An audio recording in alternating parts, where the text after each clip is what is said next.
छोटे दीदी की क्लास में आप सबका एक बार फिर से तहे दिल से स्वागत। हम बात कर रहे हैं इन दिनों पत्रकारिता के विषय। इसके पहले हम उम्मीद करते हैं कि हमारी ये जो छोटी सी कोशिश है पत्रकारिता की दुनिया को आप तक ले जाने की, आपको इससे मिलवाने की, जो भी गलतफहमियां हैं, जो भी उम्मीदें हैं, उनकी हकीकत बताने की उम्मीद है कि आपको ये कोशिश पसंद आ रही होगी, आप समझ रहे होंगे। सोशल मीडिया पर या यूं भी हमारी इस कोशिश को आपकी सराहना तो मिल रही है। ये हमारे लिए खुशी की बात है, लेकिन हमारी खुशी दुगनी और चौगुनी तब होगी जब आप में से हर एक युवा सवाल पूछना शुरू करेगा। किसी भी बात को सीधे सीधे मानने की बजाय उसमें तर्क खोजेगा। परंपरा के नाम पर अंधविश्वास को स्वीकार नहीं करेगा और पत्रकारिता को सिर्फ ग्लैमर नहीं समझेगा। बहरहाल, जैसा कि हमने आपको बताया, पत्रकारिता के विभाग पर बात हो रही है।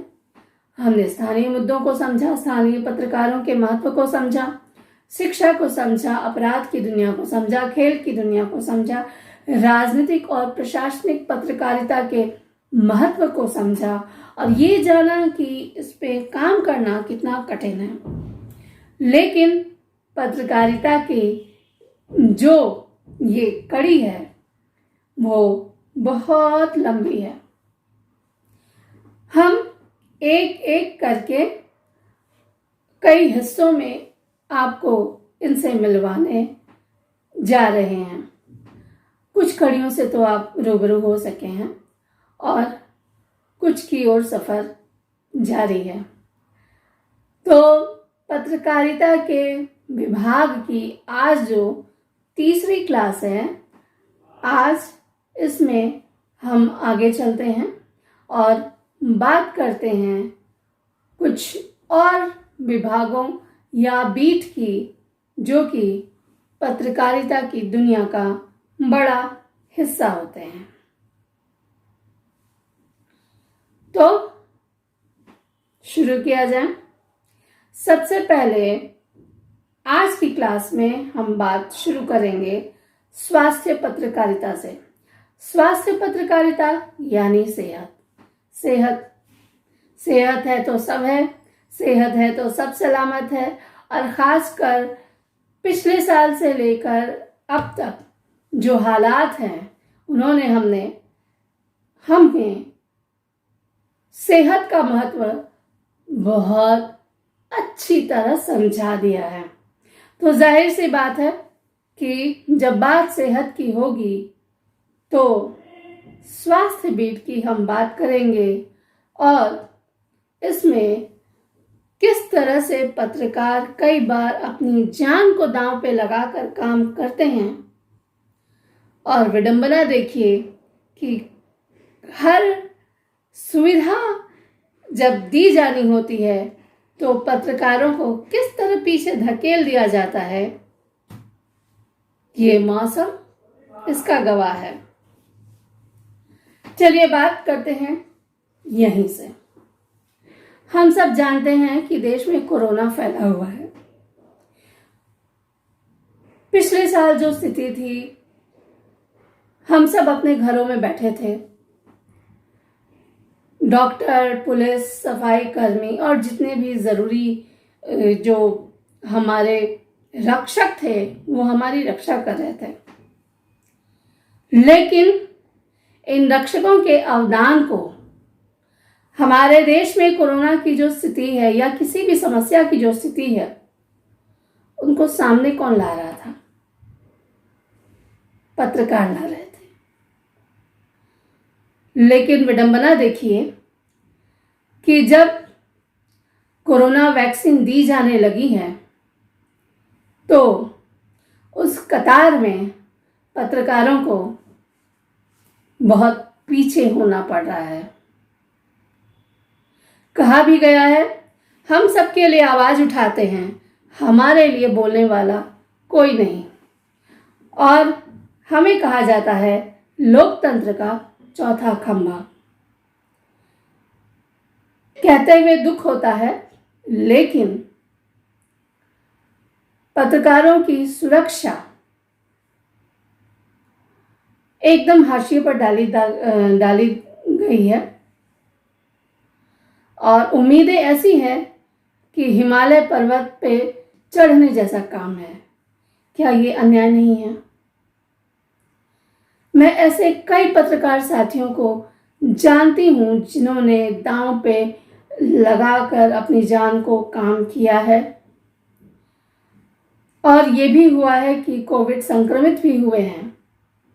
ये भी हुआ है कि इनमें से कई पत्रकारों को अपनी नौकरियों से हाथ धोना पड़ा है, नौकरी चली गई उनकी, परिवार फिर भी है और उनको मिलने वाली कोई मदद शून्य के बराबर है, पता नहीं है या नहीं।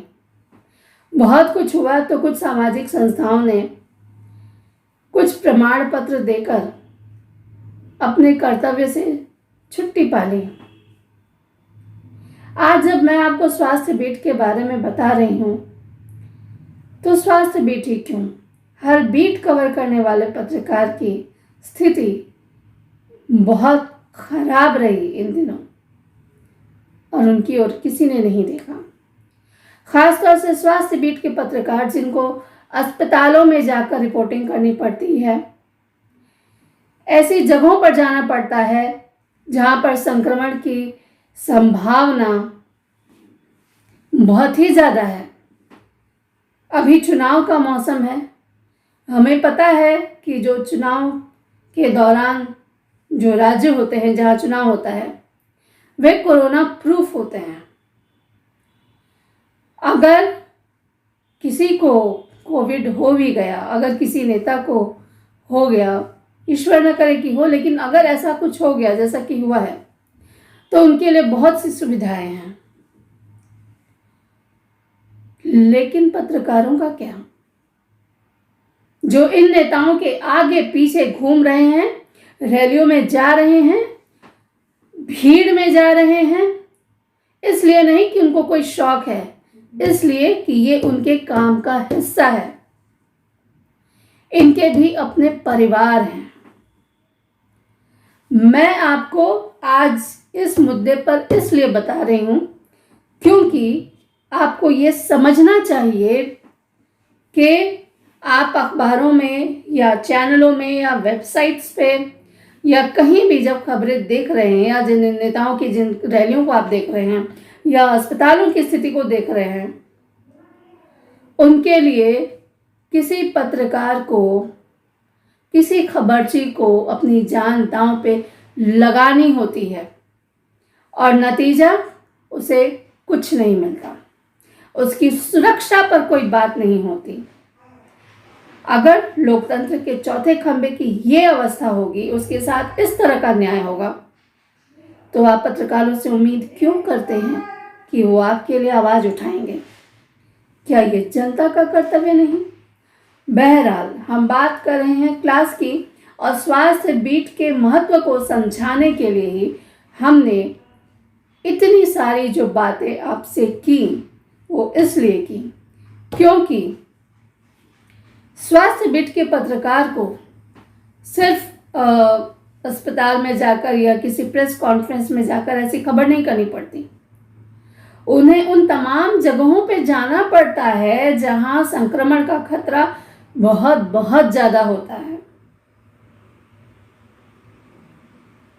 और उन अस्पतालों की समस्याओं को उठाना पड़ता है, उनकी दिक्कतों पर बात करनी पड़ती है, उनकी सुविधाओं असुविधाओं उपलब्धियों को सामने लाना पड़ता है। ऐसी जगहों पे जाना पड़ता है जहां जाते समय शायद आप अपनी नाक पर रुमाल बांध कर जाएं। आसान नहीं होता है स्वास्थ्य पत्रकार का काम और कोविड के दौरान तो मेरा विचार है कि सबको ये महत्व समझ में आ जाना चाहिए लेकिन कुछ लोग हैं जिनको लगता है कि मीडिया कुछ करता ही नहीं है। कई बार ऐसा भी होता है कि स्वास्थ्य या सेहत से जुड़ी बीमारियों को लेकर कुछ सरकारी योजनाएं होती हैं, उसमें कुछ घपले होते हैं, या निजी अस्पतालों के कुछ घपले होते हैं। तो इन मुद्दों को जब हम उठाते हैं तो जो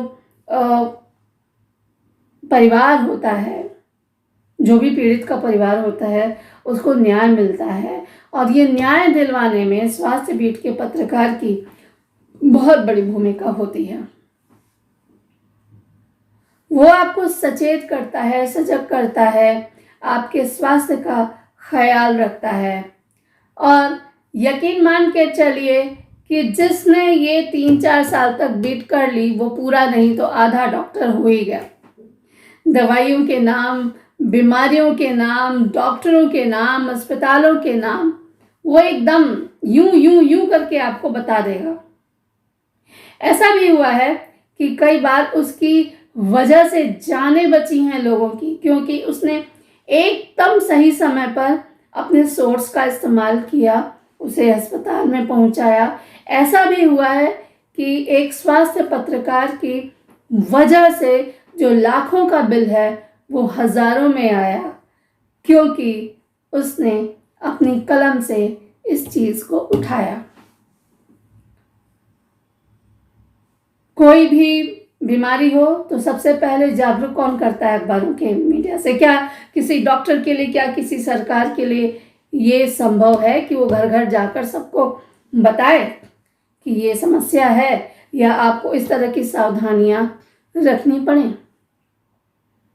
कोविड ही नहीं, हर तरह की बीमारी के दौरान आप प्लेग लीजिए, फ्लू लीजिए, लू लीजिए, कुछ भी आप कह सकते हैं, इनके दौरान पत्रकारों ने काम किया है, मुद्दे उठाए हैं, और जो बेसिक चीज़ें हैं, जो जिस तरह की सावधानियां रखी जानी हैं, उन पे वो काम करते हैं। लगभग हर अखबार में स्वास्थ्य को लेकर अलग से पेज होता है। हर चैनल पे अलग से एक कॉलम होता है जहां आपकी सेहत को अच्छा बनाने के लिए कई तरीके बताए जाते हैं। और वो जो तरीके बताने के लिए जो डॉक्टर्स लाते हैं, या जो लोग आते हैं, जो विशेषज्ञ आते हैं, उनको लाने में इस बीट के पत्रकारों की बड़ी भूमिका है। तो ज़रूरी है कि कम से कम जो अपनी जान को दांव पर हाथ में जान को लेकर जो काम कर रहे हैं, आप उनकी इज्जत करें। क्योंकि जिस तरह आपके परिवार हैं, पत्रकारों के भी परिवार हैं। जिस तरह आप पे लोग आश्रित हैं, उसी तरह पत्रकारों के परिवार भी उन पर आश्रित है। आपको सप्ताह में एक दिन छुट्टी मिलती है, पत्रकारों को वो भी नसीब नहीं होती है। मान लीजिए प्रिंट मीडिया को थोड़ी बहुत छुट्टी मिल भी गई, इलेक्ट्रॉनिक मीडिया के पत्रकारों को तो दम मारने की भी फुर्सत नहीं है। और ऐसे में स्वास्थ्य बीट का जो पत्रकार है, उसको इस तनाव, इस थकान, इस जटिल मानसिक मनोभाव के बीच ऐसी जगहों पे जाके काम करना पड़ रहा है जहां पे उसके संक्रमण की संभावना बढ़ गई है। तो सोच लीजिए वो समाज की कितनी बड़ी सेवा कर रहा है, लेकिन उसकी इस समाज सेवा को इसलिए नकार दिया जाता है क्योंकि लोग समझते हैं ये तो मीडिया का काम है, पार्ट ऑफ द जॉब। हम भी यही समझते हैं और खुद को महत्व नहीं देते, लेकिन असली समाज सेवा यही है। तो स्वास्थ्य से जुड़े हर मसले को सामने लाने वाले, गांव की बुनियादी स्वास्थ्य सुविधाओं को सामने लाने वाले, उनकी दिक्कतों को सामने लाने वाले, स्वास्थ्य के प्रति सजग बनाने वाले, हर एक स्वास्थ्य के बीट करने वाले हर पत्रकार को हमारा प्रणाम, क्योंकि आप जो कर रहे हैं इसे काम समझा जा सकता है, लेकिन ये काम ही सही मायने में पूजा है। बहरहाल,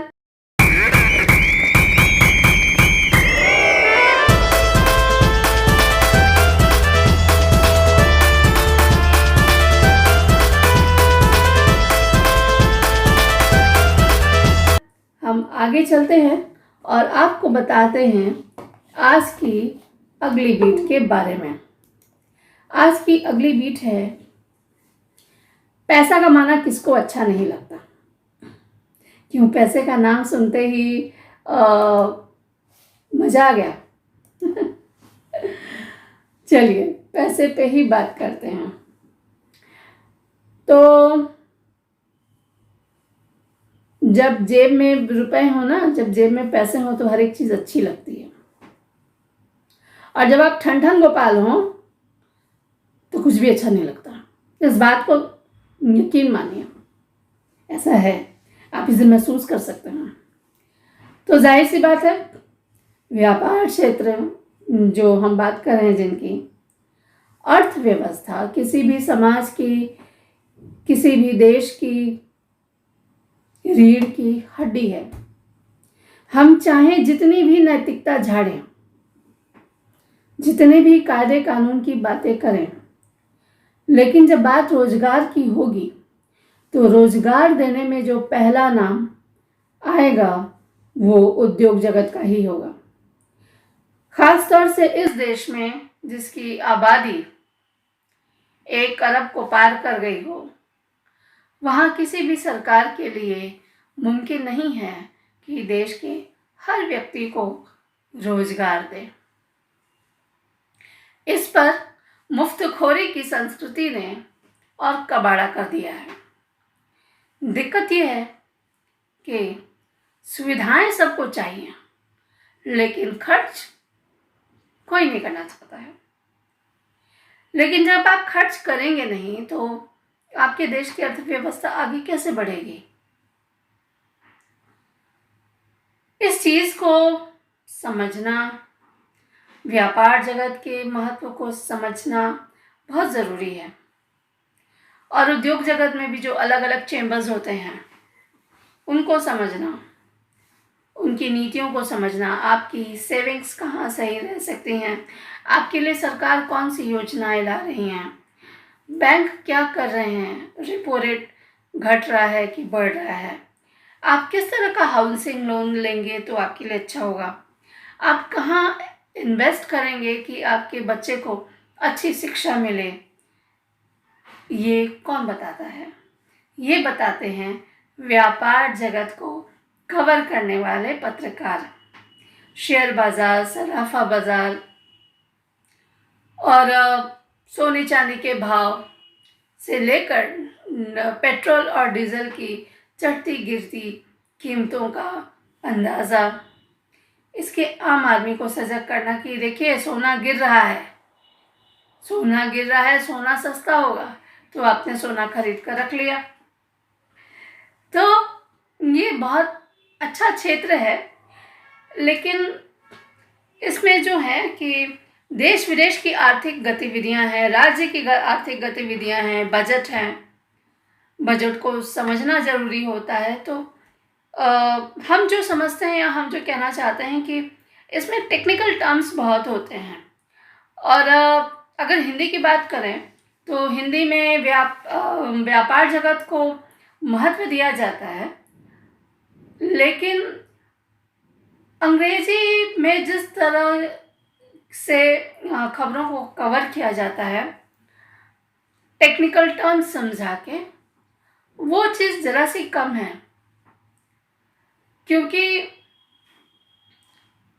ये ऐसे ऐसे शब्द इसमें आते हैं कि मैं अगर अपनी बात कहूँ तो मैंने भी चैम्बर्स की खबरें की हैं और सच मानिए सब कुछ सर के ऊपर से चला जाता था। क्यों? 2 कारण थे। तो फिर आप बोलेंगे खबर कैसे बनती थी? खबर बनती थी कुछ तो समझ में आता था, कुछ जाके बात कर लेते थे, और कुछ एजेंसियां हैं और कुछ बड़े जो दादा थे, तो आपके संपर्क बहुत अच्छे होने चाहिए, आपका व्यवहार अच्छा होना चाहिए, तो लोग बता दिया करते थे। लेकिन मैं बात कर रही थी कि जो टेक्निकल टर्म्स हैं जो कि आते हैं, अब देखिए जैसे छमाही, तिमाही, इस तरह के जो शब्द हैं, बहुत सारे ऐसे शब्द हैं जिनका जिक्र मैं नहीं कर पा रही हूँ, शायद मेरी जानकारी उतनी नहीं है, जानकारी नहीं है तो ये मान लेने में कोई हर्ज नहीं है। तो ये जो शब्द है, अगर आपका जो बैकग्राउंड है, अगर आपकी पृष्ठभूमि कॉमर्स है, आप गणित अच्छा समझते हैं, आप कॉमर्स की पृष्ठभूमि से हैं, और आप व्यापार जगत की पत्रकारिता को समझना चाहते हैं या करना चाहते हैं, तो मुझे लगता है कि आपके लिए पूरा मैदान खुला है। यहाँ तक कि हिंदी में विशुद्ध कारोबार को लेकर, विशुद्ध व्यापार को लेकर सरल शब्दों में समझाने वाली जो चीज़ें हैं वो बहुत कम हैं। और तकनीकी शब्दों के अलावा जो एक दिक्कत मेरे सामने आती थी अंग्रेजी की, अंग्रेजी समझ लेती हूँ, उसमें कोई दिक्कत नहीं है, लेकिन भारतीय अंग्रेजी टाइप समझ में आती है। अब कोई आपसे लैटिन अमेरिकी बोलने लगे और चाइनीज़ इंग्लिश बोलने लगे तो आप क्या समझेंगे? तो ये होता था, ये जो दिक्कतें होती थी, मेरे एक भाषा सर के ऊपर से गई और दूसरे तकनीकी शब्द सर के ऊपर से गए, तो ये बहुत कठिन होता था। तो मैं ये आपको इसलिए बता रही हूँ क्योंकि आप अगर कॉमर्स पृष्ठभूमि के हैं और आपकी इंग्लिश बहुत अच्छी है, अंग्रेजी आप बहुत अच्छी बोलते हैं, तो आपके लिए रास्ते बहुत खुले हैं, मैदान बहुत बड़ा है, आप आ सकते हैं। और ये भी हो सकता है कि भविष्य में आपको इससे अपने स्टार्टअप के लिए कोई आइडिया मिल जाए। और जितने भी चैम्बर्स हैं वहाँ भी बहुत सारे जो जनसंपर्क अधिकारी हैं वो ये काम करते हैं। तो आर्थिक परिप्रेक्ष्य को समझना, आर्थिक क्षेत्र को समझना, उसके तकनीकी शब्दों को समझना, अच्छी अंग्रेजी होना, ये बहुत ज़रूरी है। और इसके अलावा जो गड़बड़ियाँ होती हैं, जितने घोटाले होते हैं, उनको मतलब सुलझाने और समझाने वाला जो काम है वो भी इन्हीं पत्रकारों के जिम्मे होता है। कालाबाजारी हो, जाली नोट हो, और जैसे याद कीजिए जब नोटबंदी हुई थी तो बैंकों में जिस तरह से बैंक कर्मचारियों की ज़रूरत अचानक बहुत ज़्यादा बढ़ गई थी, तो उस समय जनता की जो दिक्कतें हो रही थी, आम पत्रकार तो समझ ही रहा था, लेकिन उद्योग जगत इन चीज़ों से कैसे निपट रहा है, या कोविड के दौरान भी आपदा को किस तरह से अवसर में बदला जा रहा है, इसमें अच्छा क्या हो सकता है, इन चीज़ों को लाने में जो आर्थिक जगत के तो पत्रकार हैं वो एक बड़ी भूमिका निभा रहे हैं। बहुत सारे स्टार्टअप्स निकले और सच में हमने कोविड में आपदा को अवसर बनाया।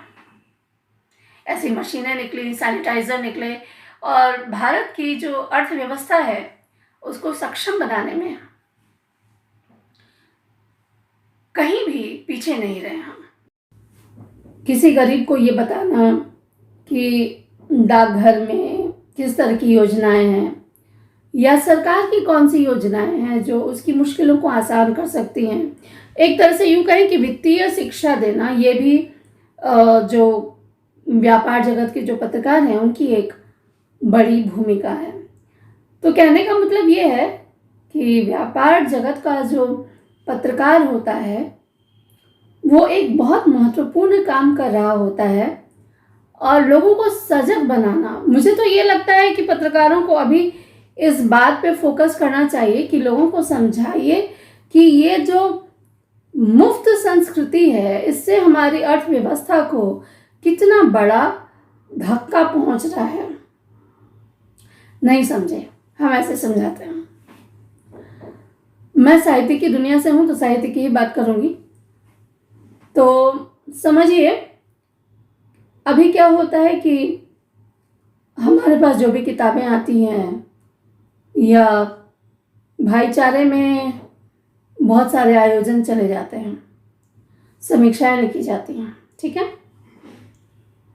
लेकिन आप ये नहीं समझ पा रहे हैं कि इस भाईचारे ने हमारी अर्थव्यवस्था को कैसे चोट पहुंचाई। कैसे, ये समझिए। जब आप कोई किताब लिखते हैं तो उसमें पांडुलिपि लेखन तो होता ही है, लेकिन उसमें टाइपिंग होती है, अनुदित हुई दूसरी भाषा से हुई तो अनुवाद होता है, समीक्षा होती है, बुक कवर होता है, प्रकाशन होता है, वितरण होता है। ये अलग अलग क्षेत्र हैं, ऐसे क्षेत्र हैं जहाँ पे अगर हम आज की युवा पीढ़ी को इसमें जोड़ें तो ये उसके लिए अलग अलग रोजगार के मौके पैदा करेगा। प्रकाशन वितरण के बाद आज ई-कॉमर्स साइट्स भी हैं, डिलीवरी बॉयज हैं, लेकिन और इसमें हम इवेंट को भी अगर मिला दें, कार्यक्रम आयोजन को भी जोड़ दें, तो इस रोजगार का जो फलक है वो और बड़ा हो जाएगा।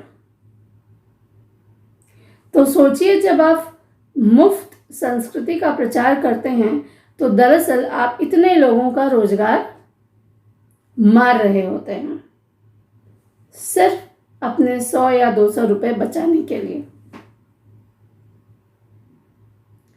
जबकि आप किसी मॉल में जाते हैं तो आपको 400 रुपए की किताब खरीदने भी कोई दिक्कत नहीं होती, क्योंकि वो आपके स्टेटस को बढ़ाएगी।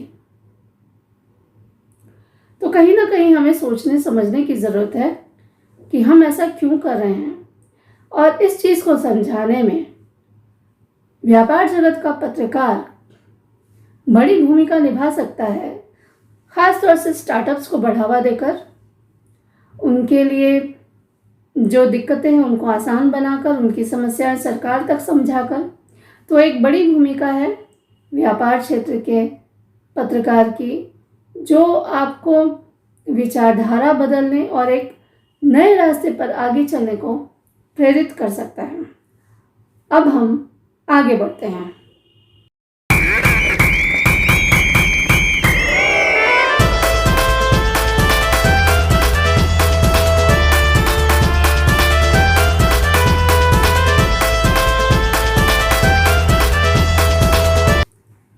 स्वास्थ्य और व्यापार के बाद अब हम बात करेंगे विधि पत्रकारिता के। विधि यानी लॉ, कानून, अदालतें। पुलिस का जिम्मा अगर अपराध पत्रकारिता का है तो पुलिस का काम तो हो गया कि आपने एक अपराधी को गिरफ्तार किया, लेकिन ये चीज़ें साथ साथ चलती हैं, क्योंकि ये कोई भी केस एक बागी हल नहीं होता। लेकिन इसके आगे की जो प्रक्रिया है वो संभालता है कोई वकील। आगे की जो कार्रवाई होती है अदालत में ग्रामीण स्तरों से होती है, वकील होते हैं, जज होते हैं, कानून से जुड़े संगठन होते हैं। तो लोगों को न्याय दिलवाने में कानून पत्रकार बड़ी भूमिका निभाता है। निर्भया के दरिंदों को फांसी हुई तो इसके पीछे मीडिया की बड़ी भूमिका थी, और वो अदालतों के बाहर सब जानते हैं कि किस तरह की नौटंकी चल रही थी। तो रात भर जाग कर जो चीज़ें हुई, तो मीडिया को उस समय हमेशा अलर्ट रहना पड़ा, और उसके जो पत्रकार थे वो अदालतों में थे। तो आप देखिए कि कितना क्रूशियल है, और अदालत का काम बहुत क्रूशियल होता है, इसलिए कि बाकी दो जगहों पे आपको एक नोटिस आ जाएगी तो काम हो जाएगा, आपने बात वो कर ली। लेकिन अदालत के चक्कर में पड़े और उसकी अवमानना की तो आप कोई भी हो बचेंगे नहीं। और कानून की जो बीट संभालने वाले पत्रकार हैं उनको अदालत ही नहीं देखना पड़ता, उनको ये भी देखना पड़ता है कि शासन व्यवस्था में जो अपराधी आ रहा है, जो क्रिमिनल आ रहा है, क्योंकि कईयों पर तो सत्ता का हाथ होता है, तो जिला अदालतें होती हैं, हाई कोर्ट होता है, सिटी मजिस्ट्रेट होता है, सुप्रीम कोर्ट तो बहुत बात की चीज़ है, जहाँ हर समय महत्वपूर्ण फैसले सुनाए जाते हैं। कई बार होता है कि आप एक कोने में खड़े होकर कवर कर सकते हैं, और कई बार होता है कि आपको बाहर बैठकर इंतज़ार करना पड़ सकता है। और अदालतों का जो हाल, मैं अपना अगर अनुभव से कहूँ तो शहरों में तो थोड़ा बहुत ठीक भी है, लेकिन अब आप सोचिए कि जब आप ज़िले में जाते हैं या ऐसी जगह पे जाते हैं जो कि बहुत महत्वपूर्ण नहीं है, तो अदालतें और जिस तरह से वकील काम करते हैं, कभी देख लीजिएगा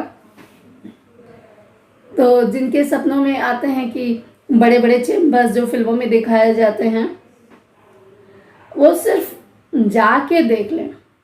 लेकिन अस्पताल और अदालत ऐसी चीज़ें हैं जिनसे लोग दूर से ही भागना पसंद करते हैं। तो आसान तो नहीं है, कुछ बड़ी घटनाओं के जो निर्णय होते हैं वो बहुत प्रभावित करते हैं। अदालत जब नेता अगर कुछ नहीं कर पाते हैं, जब कहीं से भी कुछ नहीं हो पाता है, तो लोग अदालत का दरवाज़ा खटखटाते हैं। समस्या क्या है? दिक्कत ये है कि क्षेत्रीय भाषाओं का उपयोग अदालतों में अभी ना के बराबर हो रहा है। ये होना चाहिए।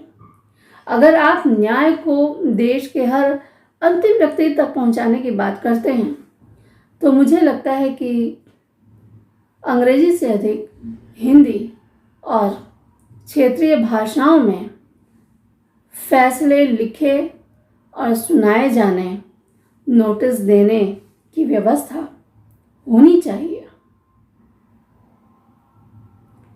क्योंकि किसी गरीब आदमी के वश की बात नहीं है कि वो आपकी मोटी मोटी अंग्रेजी को समझ सके। और इससे होता ये है कि जब वो नहीं समझ पाता, तो बहुत, अगर जो उसे छलने वाले लोग होते हैं, बहुत गलत तरीके से कुछ बताते हैं और वो बेचारा और फंस जाता है। इस देश में अदालतों की ज़रूरत है, वकीलों की ज़रूरत है, लेकिन ऐसे पत्रकारों की भी ज़रूरत है जो इन चीज़ों को जो इन मसलों को उठाएं। पत्रकारों की बात उठी तो मैं अपना अनुभव साझा करना चाहूँगी। मैंने बहुत से विधि पत्रकारों को देखा, लेकिन जो मेरे ज़हन पर हैं, जिनसे मैंने बहुत कुछ सीखा, और अगर वो कहीं भी हो, मैं उनको धन्यवाद देना चाहूँगी। जब मैं सनमार्ग में थी, तो हमारे एक दादा थे, विश्वजीत राय। कमाल की इंग्लिश और कमाल की उनकी समझ।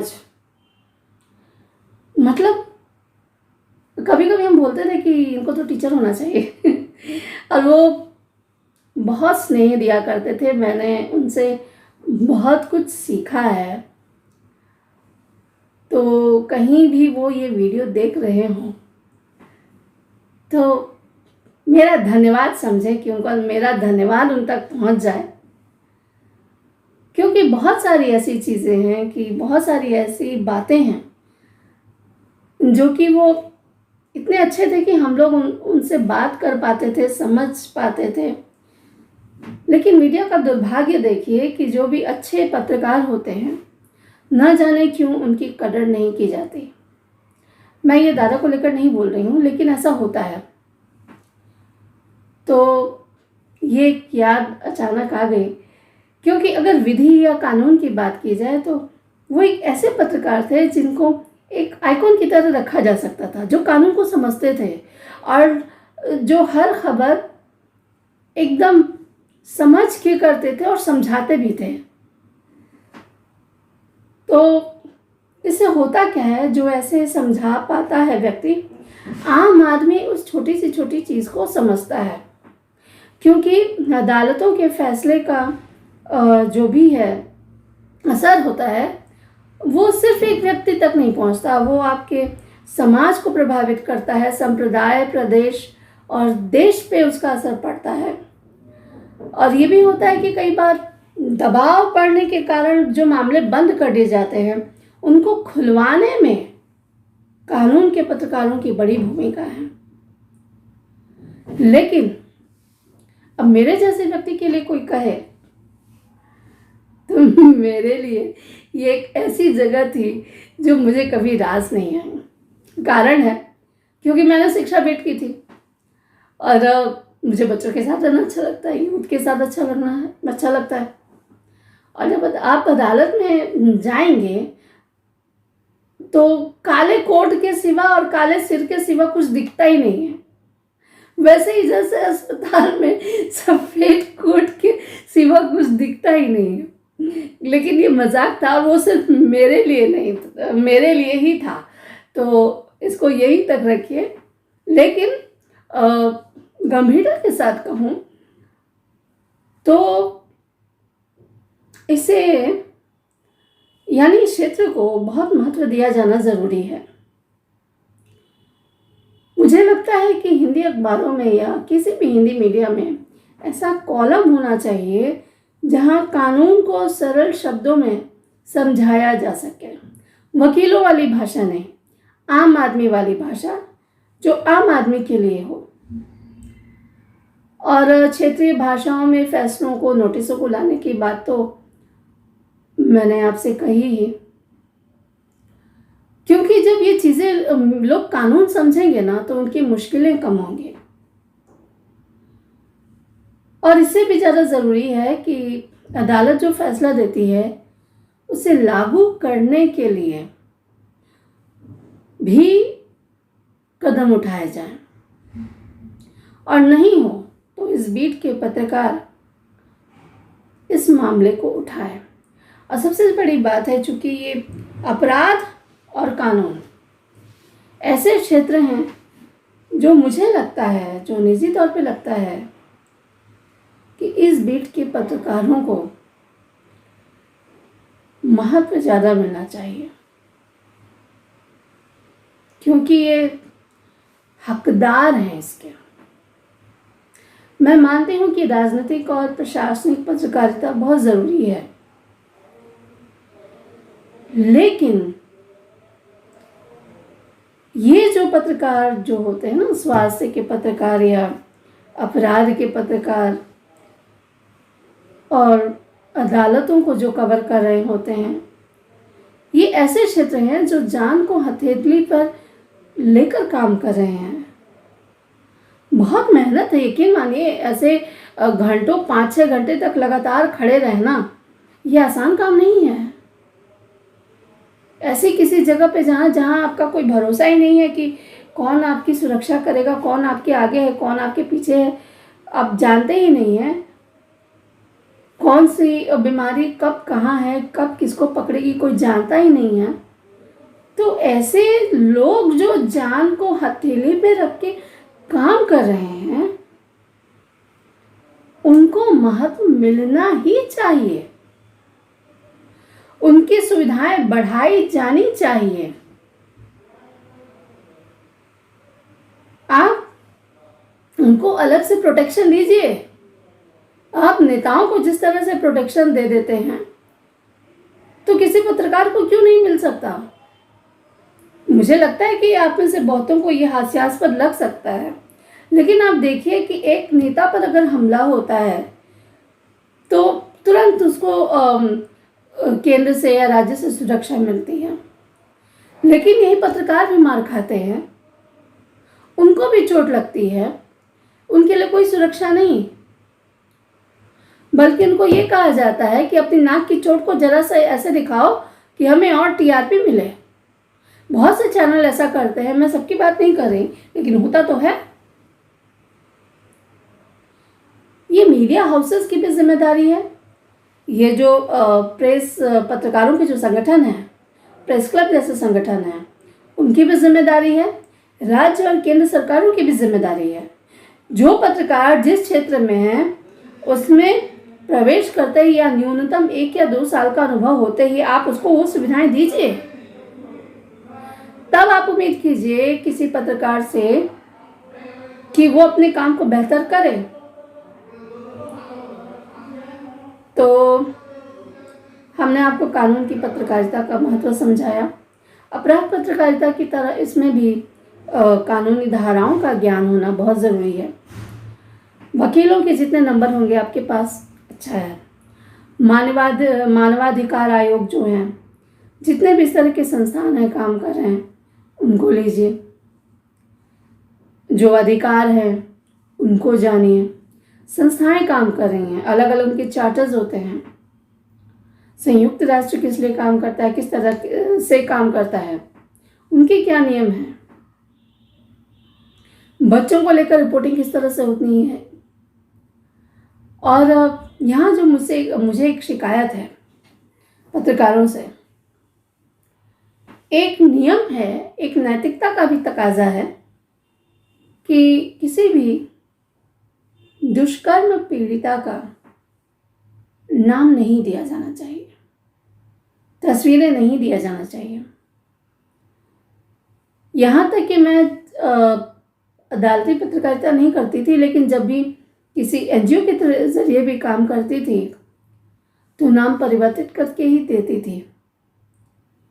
लेकिन आप संवेदनहीनता कहिए या टीआरपी या पब्लिसिटी की आड़ में बेशर्मी की हद तक जाने वाली स्थिति, बच्चियों के नाम दिए जा रहे हैं, पीड़िताओं के नाम दिए जा रहे हैं, उनके चेहरे दिखाए जा रहे हैं। आपके समझ में एक छोटी सी बात नहीं आती कि वो बच्ची है या नहीं, वो जिस तरीके से है उसका जीना दूभर हो जाएगा। मैं सबकी बात नहीं कर रही हूं, लेकिन थोड़े तो संवेदनशील बनिए। आप ऐसा कैसे कर सकते हैं कि आप अपने खबर को एक्सक्लूसिव बनाने के नाम पर आप किसी की जान के साथ खेल जाएंगे? ये बहुत गलत है। देश में ऐसे कई चर्चित मुद्दे रहे जिनमें पीड़िताओं, मैं नाम नहीं लूंगी क्योंकि नाम मैं मानती हूं कि नहीं लिया जाना चाहिए, मैं नाम नहीं लूंगी, लेकिन जानते आप सब हैं। मीडिया हाउसेस के पास नोटिस भेजी गई, इसके बावजूद ये हुआ। और जब तक आपके पास पुख्ता सबूत है तब तक तो आप लिखिए, लेकिन सबूत नहीं है तो कम से कम खबर को ऐसे लिखिए कि सीधे उस पर इल्जाम न लगता हो। ये जो क्षेत्र हमने आपको बताया, ये बहुत संवेदन बहुत बहुत बहुत ज्यादा संवेदनशील क्षेत्र हैं। अदालतों की तो नोटिस जब होगी तब होगी, लेकिन इस बीच जो नुकसान हो जाएगा उसकी भरपाई कौन करेगा? कभी आपने सोचा है? आप कहीं के भी पत्रकार हो, लेकिन आप सबसे पहले एक मनुष्य हैं। अगर आप एक अच्छे मनुष्य नहीं हैं, एक जिम्मेदार व्यक्ति नहीं हैं, तो यकीन मानिए आप कितने भी सफल हों, आप कितने भी प्रख्यात हों, 2 कौड़ी के इंसान नहीं हैं आप, अगर आप में संवेदनशीलता नहीं है। बहरहाल रिपोर्टर दीदी का गुस्सा आज थोड़ा सा ज़्यादा बढ़ गया। ठीक है, तो आज हमने बात की स्वास्थ्य पर, व्यापार पर और विधि पत्रकारिता पर। अगली बार नए विभागों के साथ आपसे मुलाकात होगी। हम चाहते हैं कि आपकी भागीदारी हो, तो आपको अगर कुछ ऐसा लगे जिस पे आपको लगता है कि बात होनी चाहिए या आप बात करना चाहते हैं, तो आपका स्वागत है। मैंने आपको बहुत बार कहा है, आज भी कह रही हूँ। तो जो भी आपने पढ़ा है या सुना है या देखा है, उसको ध्यान से सुनिए। अगर आप चैनल पे नए हैं सुषमा गनुप्रिया जो मेरा चैनल है उस पर आप नए हैं तो इस क्लास के पहले जो मैंने वीडियोस किए थे वो सारे वीडियो इसी चैनल पे हैं। आप फेसबुक पे हैं तो रिपोर्टर दीदी के नाम से पेज है, आप हमें वहाँ भी फॉलो कर सकते हैं। और शुभजिता पर भी रिपोर्टर दीदी की क्लास अपडेट की जाती है। तो आप शुभजिता के पाठक हैं जिसे 2 लाख लोग देख चुके हैं तो आप हमें वहाँ भी फॉलो कर सकते हैं। हम डेली हंट में भी हैं तो हम हर जगह हैं ईश्वर नहीं है लेकिन हर जगह है। तो आप हमसे वहाँ जुड़िए, अपनी बातें कहिए। तो फिर मिलते हैं अगली बार, ठीक है? ध्यान रखिएगा अपना। और हाँ, चुनाव में नेता कोरोना प्रूफ है, आप नहीं हैं तो थोड़ी सावधानी बरतिए। धन्यवाद।